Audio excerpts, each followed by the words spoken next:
$300 silver. Does it seem like a pipe dream to you? A fantasy? Well, we have a respected author who lays out a case for just that. The potential for silver to go as high as $300. We're going to talk about that, but we've got a couple bonus features to discuss as well, because he talks about a couple factors that hardly anybody talks about regarding the price of silver.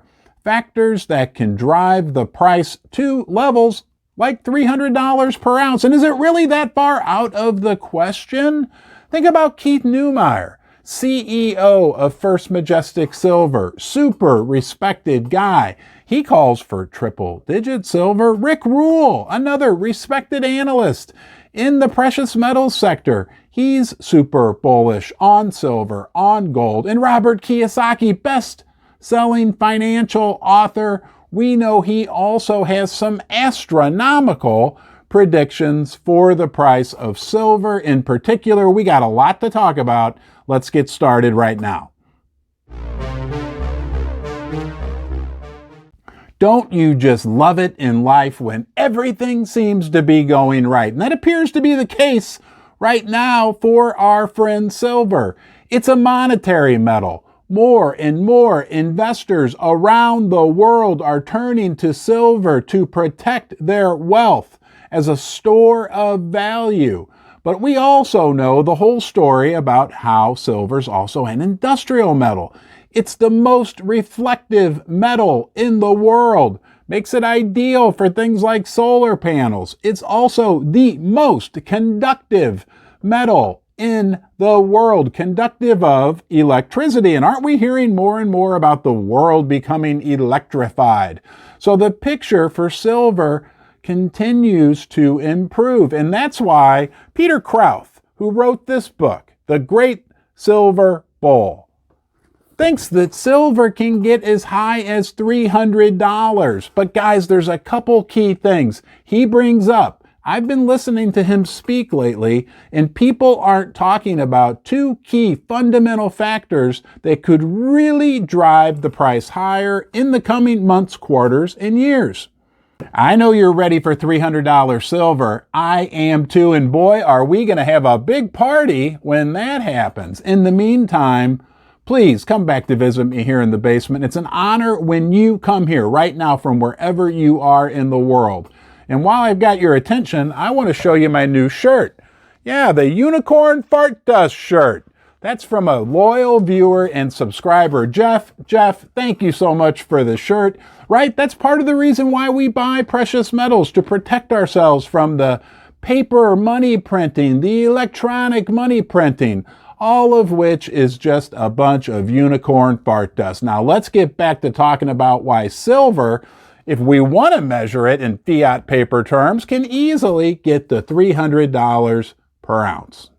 First Mining Gold is a development company advancing two of the largest gold projects in Canada. Springpole in Ontario and Duparquet, located in Quebec, each already has 5 million ounces of gold reserves, but exploration initiatives are underway at both projects to find even more gold. First Mining is well-financed, has zero debt, and owns an interest in 4 additional Canadian gold development projects. This is where it gets very interesting. Peter talks about the fact that silver, the supply of silver, the available silver that's produced every year, it is inelastic. That means it doesn't really budge. And a big reason why is because almost 75% of the silver that's produced every year, it's an afterthought. It's a byproduct, okay? So when supply is inelastic like that and demand takes off, right, because of the monetary component of silver, because of the industrial component of silver, there's no new silver supply to be turned on. Because again, 75% of the silver that's produced every year, it really is an afterthought to big copper mining companies, zinc mining companies, nickel mining companies, lead mining companies. They don't care about silver. And guess what? There are hardly any primary silver producers left in the world right now. And you know that whole story. I talked to CEOs in the industry. Almost no one is exploring for silver, and even fewer people are building new silver mines. So when that demand explodes or even just increases at the rate that it is right now, there's not going to be a supply of silver. And the only thing that fixes that, this is a fancy economic concept, price fixes everything. The second fascinating factor to consider is the silver to gold ratio. If it gets back to historic norms, let's say 15 to 1, and we get $5,000 gold, which is not out of the question, right? At that level, the price of silver is above $300. It's as simple as that. Simple math, right? Gold realizing its real value and the silver and gold ratio going back to where it belongs, that puts silver actually a little bit above $300 per ounce. But you know, when it hits 300, 301, are we really going to be complaining all that much?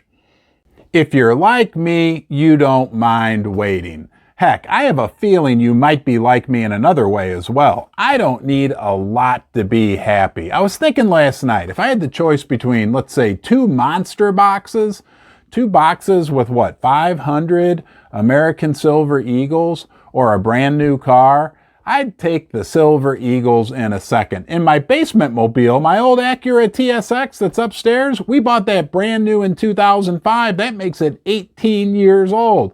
I'd keep that car in a second and take the two monster boxes over some fancy new car. It doesn't really make any difference. You get something new and shiny, and it's fun for a little while, but then it wears off. Something about silver, that shininess and newness, at least for me, maybe you're like me, it never wears off.